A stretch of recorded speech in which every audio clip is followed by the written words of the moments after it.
Kisah ini dimulai sekitar tahun 1972 di kota Blora. Ada seorang dukun yang terkenal bernama Mbah Sangaji. Mbah Sangaji termasuk dukun kaya dan nyohor, karena pasiennya rata-rata kalangan pejabat pemerintahan, dan bahkan ada beberapa menteri Orde Baru dan artis yang selalu berkunjung ke rumahnya. Keluhan dan permintaan dari mereka macam-macam, dan ada-ada saja. Ada yang ingin menyantet saingan politiknya, ada yang ingin menyingkirkan dan menduduki kursi pimpinan, ada yang ingin cepat kaya, ada yang ingin dapat janda cantik, dan ada yang ingin jadi artis, laku, dan naik papan atas, sampai-sampai soal kecil seperti ingin naik kelas atau diterima kerja di kantor, dan soal nomor lotre. Mbah Sangaji juga punya putri cantik, namanya Dewi Sekarwangi. Karena cantik, Dewi menjadi perebutan para pria dari berbagai kampung. Tapi pilihan Dewi jatuh ke Bagio, pemuda yang bekerja sebagai mantri rumah sakit. Ada satu yang ngefans Dewi yang paling gigih dan tak mau kalah sekalipun. Akhirnya Dewi menikah dengan Bagio.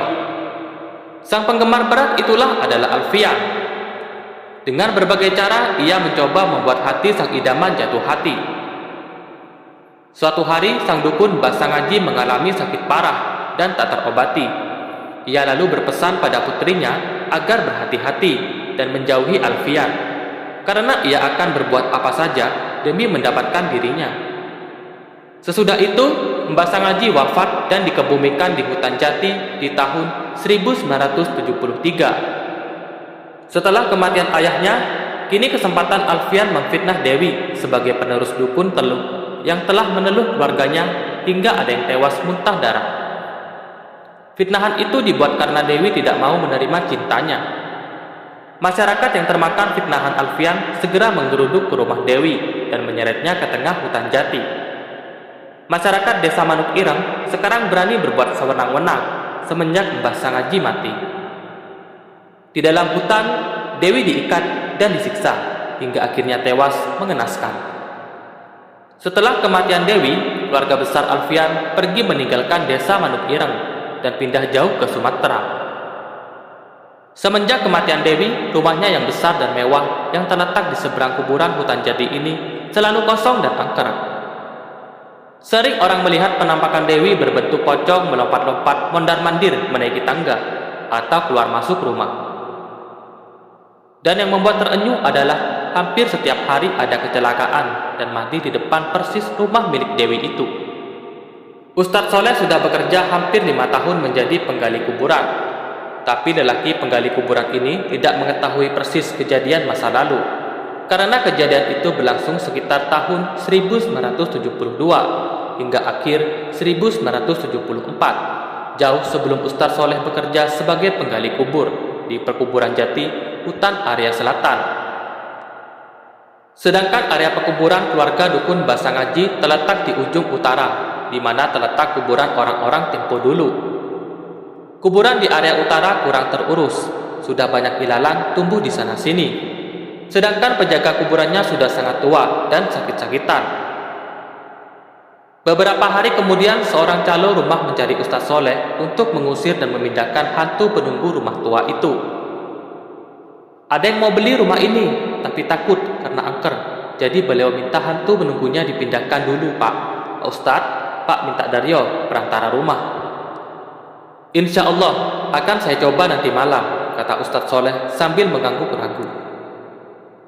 Yang pertama akan dilakukan Ustadz Soleh adalah mengetahui sejarah pemilik dan seluk-beluk rumah ini, mengapa menjadi angker.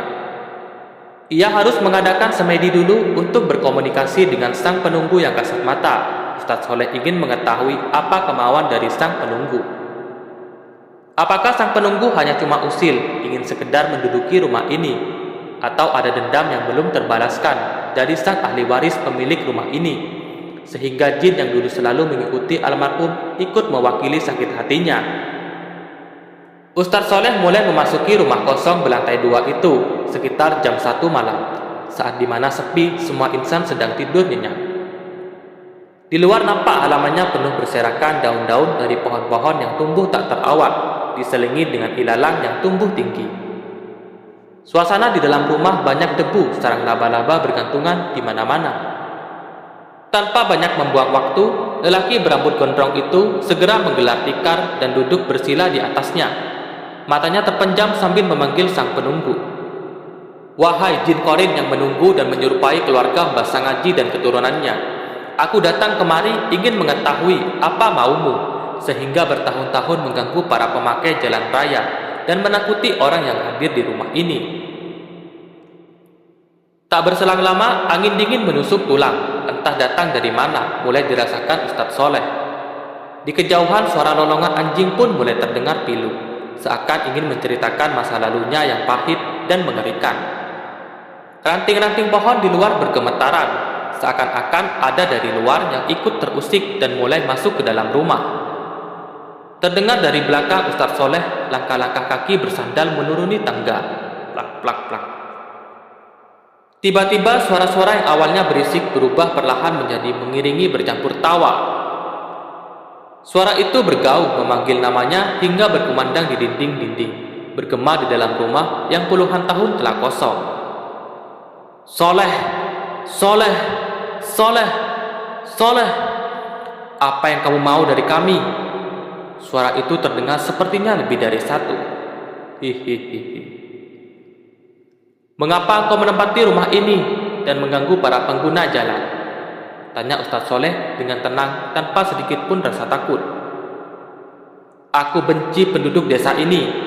Mereka telah mengiringku dan membunuhku di tengah hutan jati. Tapi mereka pengguna jalan yang mati banyak yang bukan penduduk sini. Mereka tak bersalah.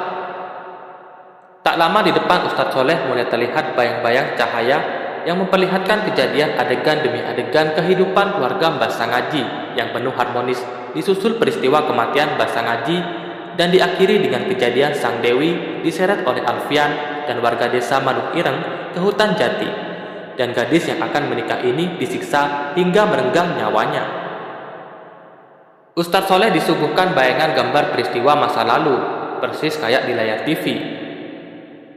Sepanjang tayangan gambar itu berlangsung, terdengar isak tangis kesedihan Dewi yang merasakan sakit hati, jiwa dan hidupnya sudah direnggut paksa oleh masyarakat Manuk Ireng yang tak berkemanusiaan itu. Padahal Dewi masih ingin hidup lama dan berkeluarga dengan kekasihnya yang bernama Bagio. Ustadz Soleh mengerti maksudnya. Lalu Ustadz Soleh kembali bermeditasi. Tapi peristiwa itu sudah berlalu, dan itu pun dilakukan oleh beberapa gelintir masyarakat yang sekarang mereka tidak bermukim lagi di desa Manuk Ireng ini. Mereka sudah pindah keluar kota untuk menghindari dari kejaran polisi, dan kini desa Manuk Ireng sudah diisi dan dihuni oleh keturunan mereka. Adilkah bagimu kalau mereka yang tak tahu persis kejahatan masa lalu orang tuanya kini harus ikut menanggung dosa? Ustadz Soleh balik bertanya. Ya, mereka harus merasakan sakitnya yang pernah dirasakan oleh majikan kami, yaitu Dewi, dijawab oleh salah satu penunggu wanita. Wahai para jin yang penasaran, tak perlu banyak cerita. Kini tinggalkan rumah ini, karena rumah ini sebentar lagi akan dibeli dan ditempati oleh seseorang. Terdengar geraman dari beberapa suara. Kami tak akan meninggalkan rumah ini, karena rumah ini milik kami, hingga anak cucu kami. Kau bohong, teriak Ustadz Soleh. Rumah ini dulu adalah milik keluarga Sangaji, tapi kini mereka sudah pergi. Nyawa mereka sudah direnggut oleh malaikat Israel atas suruhan Allah. Sedangkan kalian hanyalah jin korin yang semasa hidupnya seperti benalu yang selalu menempel di belakang keluarga Sangaji. Tempat tinggal kalian bukan di rumah ini, tapi di alam jin. Maka kembalilah sebelum aku mengusir kalian. Para penghuni tak kasat mata itu kembali menggeram marah. Baiklah, kami akan pergi dari sini, tapi beri kami tangguh untuk beberapa hari. Karena salah satu keturunan Alfian sebentar lagi akan muncul kembali dan datang kemari. Ketahuilah, beberapa hari lagi keturunan Alfian akan muncul kembali di sini. Di sini, di daerah ini. Kuharap engkau tak ikut campur dengan urusan kami. Tidak, kalian tak pantas menghukum anak keturunan Adam, yang berhak adalah Allah. Dan aku tak akan membiarkan kalian mengusik mereka. karena mereka tak berdosa, balas Ustaz Soleh yang mulai terpancing emosi. Kami tetap akan melaksanakan balasan terakhir, balas suara penunggu rumah tua ini. Sesudah itu, suara gema mereka mulai perlahan menghilang dan digantikan dengan suara langkah-langkah kaki menaiki tangga. Suara itu terdengar kembali di telinga Ustaz Soleh. Plak, plak, plak. Ustaz Soleh menengok ke belakang. Terlihat kini di matanya beberapa bayangan jin yang bentuknya seperti pocong menyerupai keluarga sang haji sedang berjalan naik tangga beramai-ramai ke atas. Aku takkan membiarkan kalian membunuh keturunan Alfian, karena anak keturunan mereka tidak ada hubungan dosa dengan para jin, terutama jin penunggu rumah ini, kata Ustaz Soleh dalam hati sambil keluar meninggalkan rumah kosong itu. Di luar, Ustaz Soleh mulai bertanya-tanya dalam hati, siapakah orang yang dimaksud jin bahwa ada anak keturunan Alfian bakal datang kemari? Kalau itu benar, tugasku harus melindungi orang itu, serta mengusir para jin yang penunggu rumah ini. Keesokan harinya, perantara rumah yang bernama Daryo datang ke rumah Ustaz Soleh. Bagaimana hasilnya, Pak? Apakah para jin di demit penunggu rumah itu sudah diusir? Ustaz Soleh tersenyum. Sebenarnya setiap tempat, bahkan di rumah ini, ada penunggunya, yaitu jin. Tapi yang mungkin kami akan usir adalah jin yang paling ganas dan usil, yaitu jin yang menyerupai keluarga Mbah Sangaji. Betul kan? Daryo mengangguk. Betul, Pak Ustaz. Kalau begitu, saya minta 1 minggu lagi ya untuk membereskan pekerjaan itu, jawab Ustaz Soleh. Setelah kepergian Daryo, Ustaz Soleh kembali mengaji. Tok, tok, tok. Ustaz kembali membuka pintu. Setelah terdengar pintu diketok dari luar. Assalamualaikum. Ternyata seorang wanita cantik yang berada di luar. Wanita itu langsung memperkenalkan diri dan memberitahukan tujuan ke rumah sang penggali kubur. Maaf Mas, nama saya Hana. Saya dari Palembang. Rencana seminggu lagi saya akan mengajar SD sini. Jadi saya mau ziarah dulu ke makam kakek kami yang bernama Darius. Tapi saya tidak tahu di mana letak makamnya. Feeling sang Ustaz Soleh mengatakan bahwa inilah putri Alfian yang ditunggu-tunggu oleh Pocong Dewi. Apakah benar bahwa Anda putri Alfian? Tanya Ustaz Soleh dengan nada hati-hati. Benar. Tapi dari mana Pak Ustaz tahu? Ustaz Soleh tidak menjawab. Ia langsung menemui guru muda itu ke arah Kaflingan Utara, di mana terletak makam orang-orang tempo dulu. Setelah tiba di depan makam kakeknya, Hana langsung memanjatkan doa. Seminggu kemudian, Hana mulai mengajar di SD negeri dekat makam Hutan Jati. Ia mengajar di kelas 6 dan mendapat sambutan serta respon positif dari para murid-muridnya. Mereka nampak antusias untuk lebih giat belajar. Hana mengajar di 2 waktu, yaitu mengajar pagi dan siang. Hingga menjelang waktu maghrib, tubuhnya terasa mulai letih sekali. Seorang wanita nampak menanti dirinya di bawah sebuah warung kosong sebelah SD. Sepertinya Mbak sangat lelah sekali. Pasti Mbak membutuhkan jasa urut. Perkenalkan, saya Dewi dari panti urut yang bertempat tinggal persis di seberang pintu kuburan. Kalau sudi nanti malam ke rumah ya. Kami tunggu di atas jam 7 malam ya Mbak. Nampak seorang wanita cantik dengan menutupi sebagian wajahnya dengan payung, menawarkan jasa pijat kepada Hana. Oke, nanti malam saya akan ke sana, jawab Hana dengan penuh semangat. Malamnya, Hana langsung mengunjungi rumah itu. Tak begitu sulit untuk menemukan rumah pijat ini. Halaman rumahnya luas dan bersih, namun suasana rumahnya sepi.